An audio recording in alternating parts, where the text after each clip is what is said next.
I'm Mary Hodson, President of the Hutchinson Chamber of Commerce, and this is Chamber Connection. Welcome.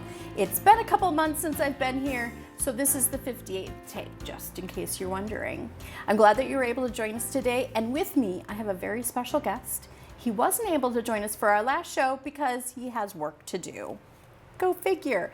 When you're in a community like Hutchinson, you expect the fire chief to show up at a fire, and that's what he was doing. So with us today, we have Fire Chief Mike Schumann. Welcome. Thank you for having me. Yes, absolutely. So thanks for making the time. We know that at any moment that you could get a call and you're going to pretty much throw that microphone down, grab the water behind the TV, and you're off. That's true. That's where I was last time. Like you said, we had a house fire. Like so literally, yeah. About, what, 15 minutes maybe before we were supposed to go Maybe. on? We heard the fire trucks and we looked up the office at the chamber and we went, yeah, probably not going to have Mike at the show today.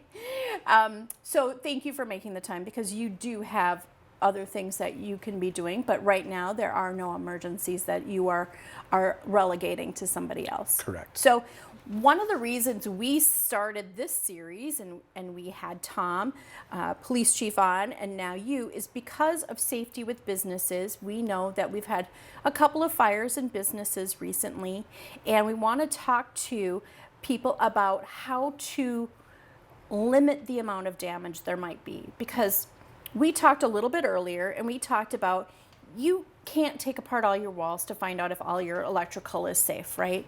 But maybe you can mitigate some of the loss on the other side. So that's what we're going to talk about today. Yeah, I think, you know, especially last year with COVID and, our inspections, we only did necessary, meaning if it was, a lot of my inspections were basically for either foster care or daycare, where they needed a licensure, et cetera. We didn't do hardly any of the kind of routine or scheduled inspections. And I hate to even use the word inspections because people like, ooh, inspections, what I'm going to get dinged for. That's never, right. That is never the intent. When I go out to a commercial business, I call them fire safety walkthroughs because, yeah, will I have an inspection sheet and maybe they may have some items to correct or fix or look at, but the whole intent of that is fire safety and fire prevention.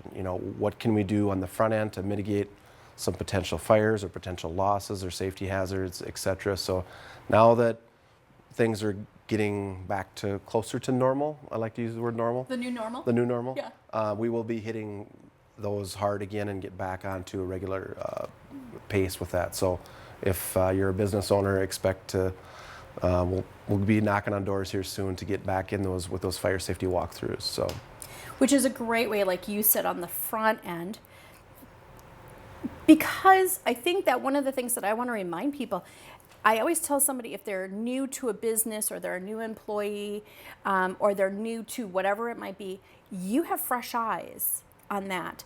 I can walk past the fire extinguisher 365 days of the year, and I might not even realize the fire extinguisher is where it is, right? Mm-hmm. Because you don't even notice things after a while. And so having your eyes, your professional eyes on different things allows people to mitigate that loss or that risk. Correct. And you're absolutely right. A second set of eyes, or somebody's just looking at things from a different lens or different perspective, you see different things. So, on the commercial side of the world, when we, with some of the fires that we have had this year or within the past year, one thing I always tell commercial customers is compartmentization. And I shouldn't even say that works for at home too. Okay. To control fire spread, to control the potential loss. Anytime you can contain it, close doors, have fire doors. I mean, we see this all the time in apartment buildings that we, people prop the doors open, the doors in the hallways, if they're identified as fire doors, or the laundry rooms, those are always fire doors in apartments. Okay. Those need to be closed. And the purpose of that is you're trying to compartmentize or separate the building from one section to another to minimize the spread. Okay, so interesting. So I remember when I worked at the hospital for a number of years, and if we were having fire drills, certain doors would close automatically. Correct. So a modern building that has fire alarm systems and fire sprinkler systems, especially the alarm systems though, fire doors are typically held, if they need to be open for daily function, then they're held open by a magnet on the wall that's connected to the fire alarm panel. Okay. So we don't want to prop those doors open or set stuff in front of those Front of them. doors because when the fire alarms go off, those magnets release and then the doors close. Okay. And that is by design. So Yeah, so in a corridor, and that's where I remember because I was right outside one of those sets of doors. So, then you were compartmentalized.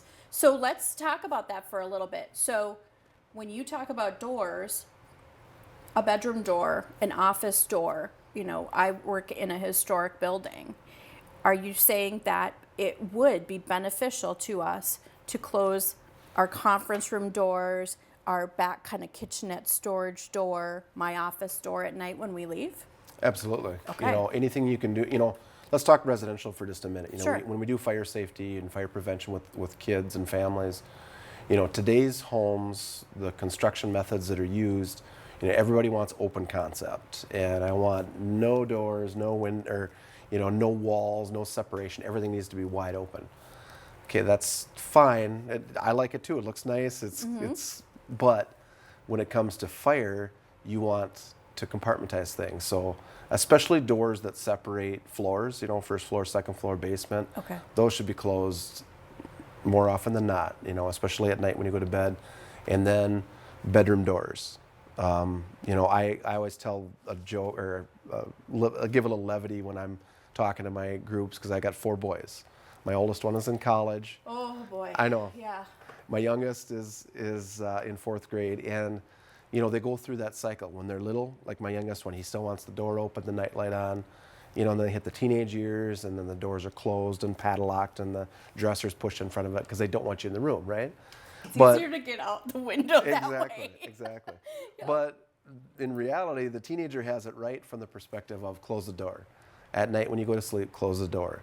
Now the caveat to that is you do need to have smoke detectors in each sleeping room, and you need to have one out in the hallway so that you've got detection on both sides of that door. But if even a residential door, like you mentioned before, a hollow core, even a cheapest door you can possibly buy, is still beneficial when it's closed.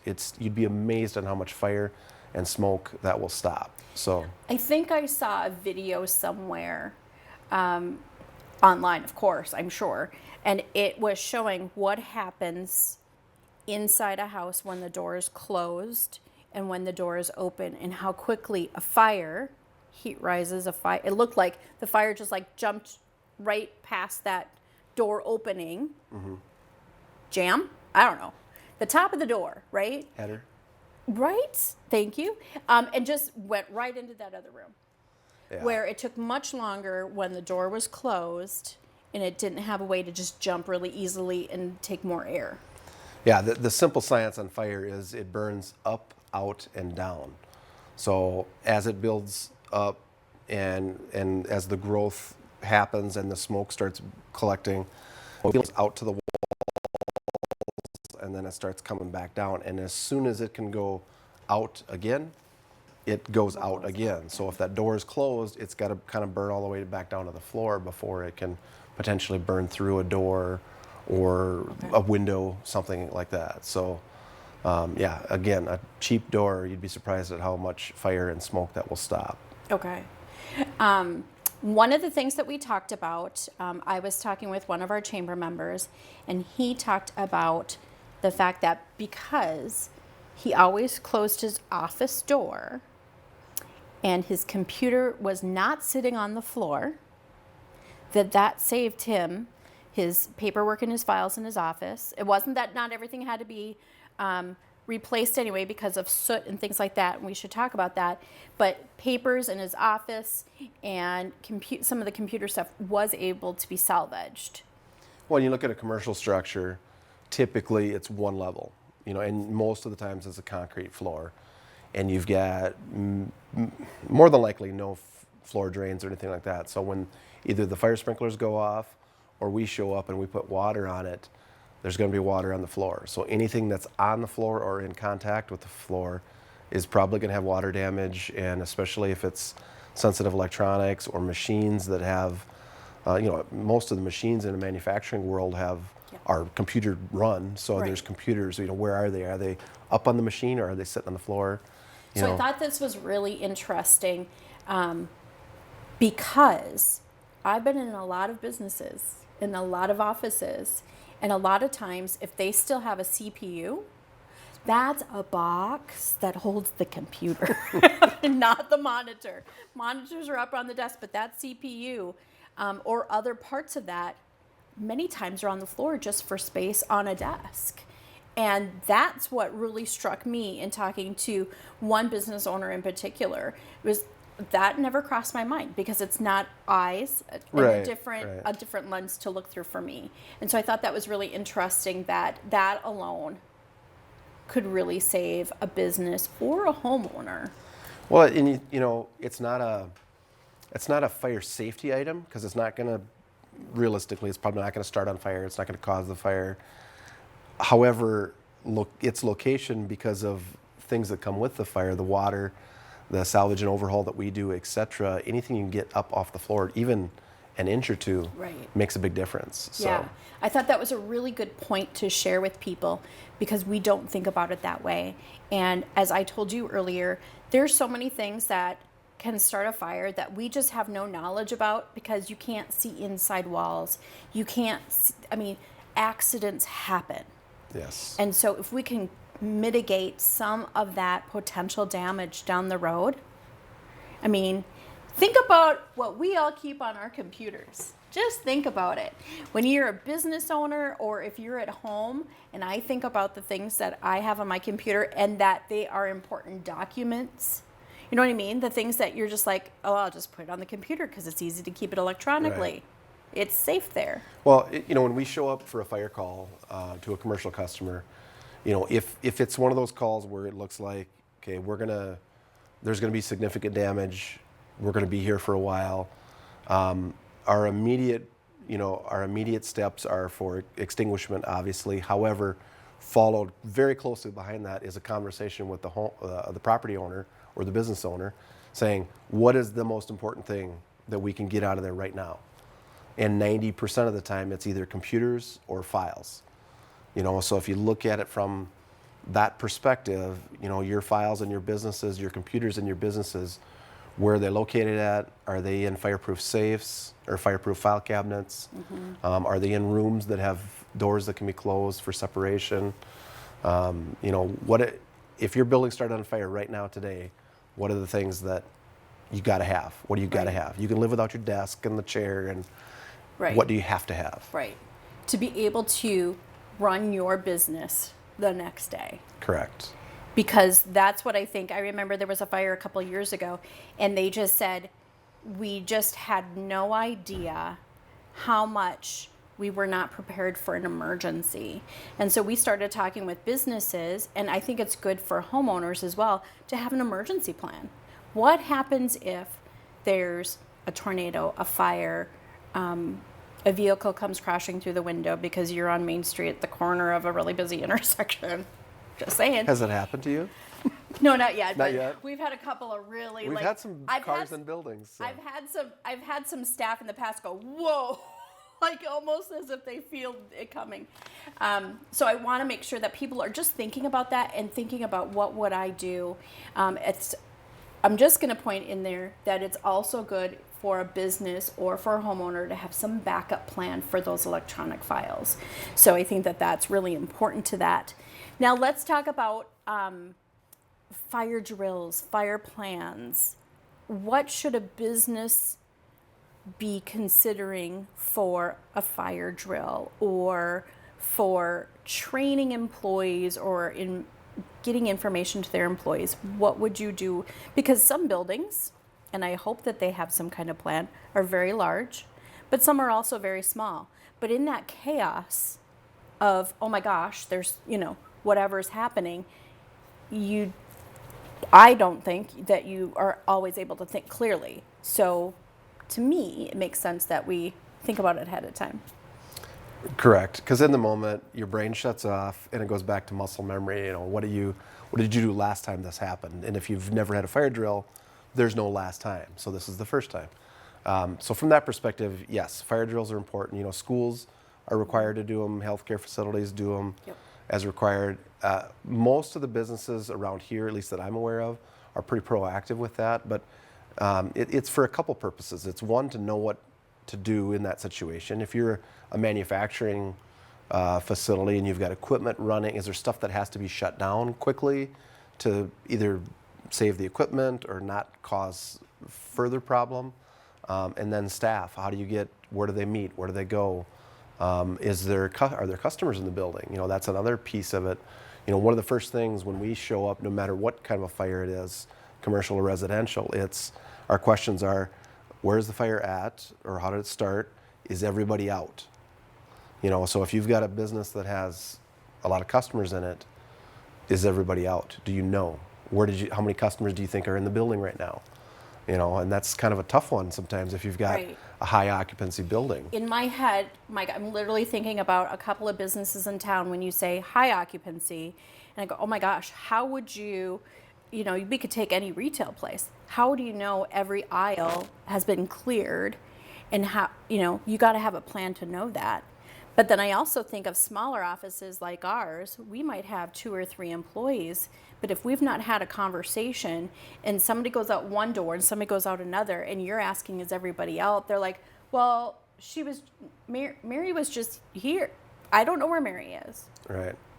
Mary might be down at Froyo enjoying herself, going, somebody will take care of, you know what I mean? So I think that's really smart, and to make sure everybody's in the same place. Because it puts, we look at the situation tactically at the beginning. So based on the radio traffic we get on the front end of it, and then what we see when we first get on scene.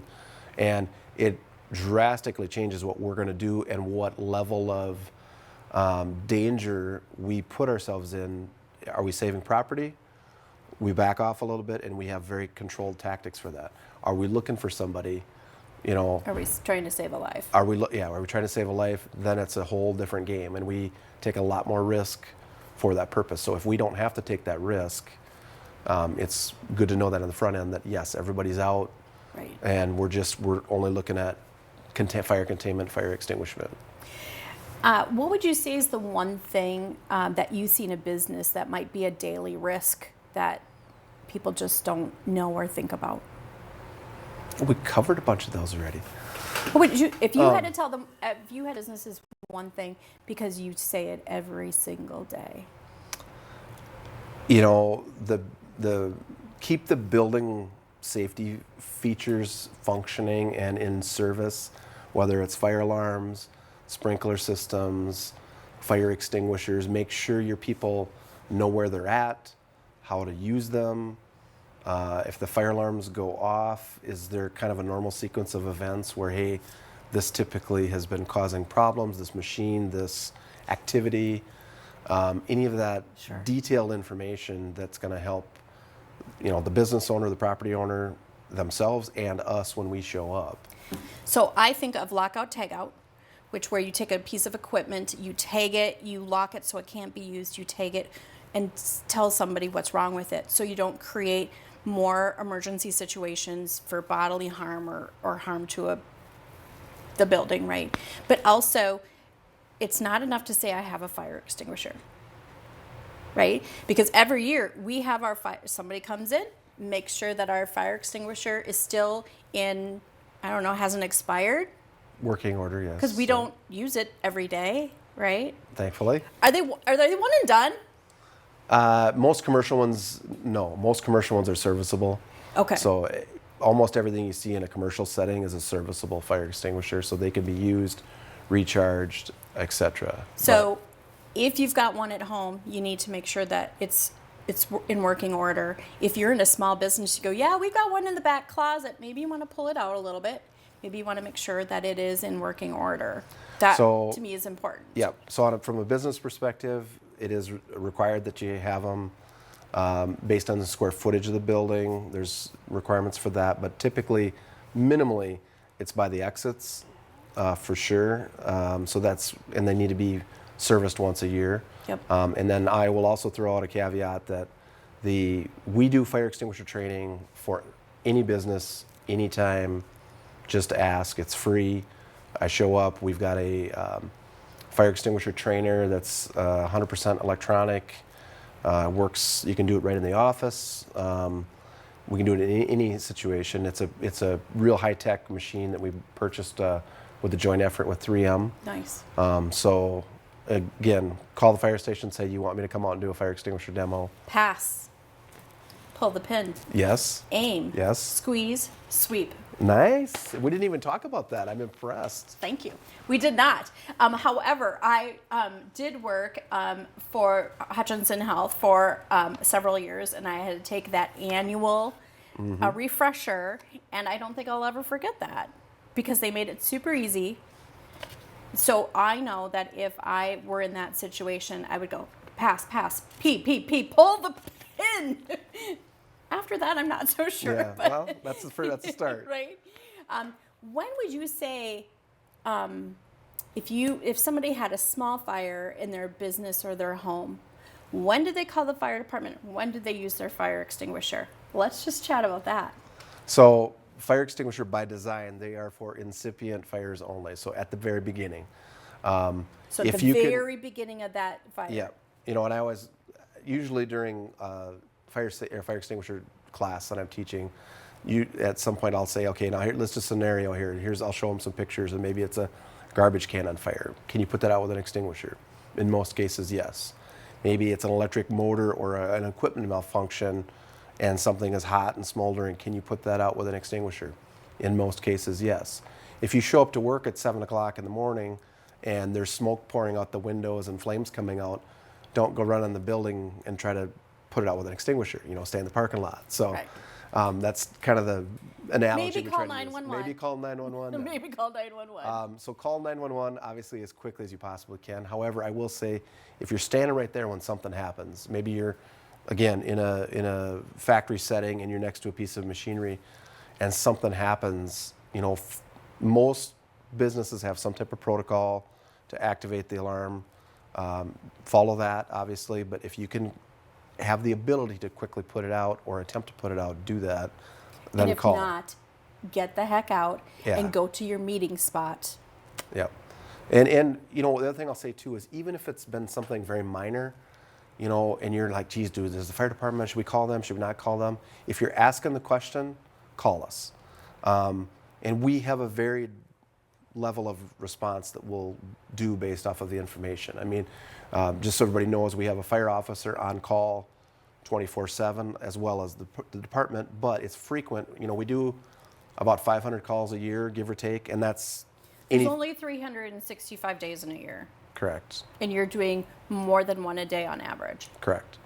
So now that doesn't mean that it's a fire. That means it's any accidents, rescues, medicals, everything. However, what I will say is of those 500, it's very consistent that we have about 125 or so officer-only calls. That means it's one person. It's me or one of the other on-call fire officers showing up to a scene, and we've got some detection equipment on us. So we have our thermal imaging cameras. We have carbon monoxide meters, gas detectors.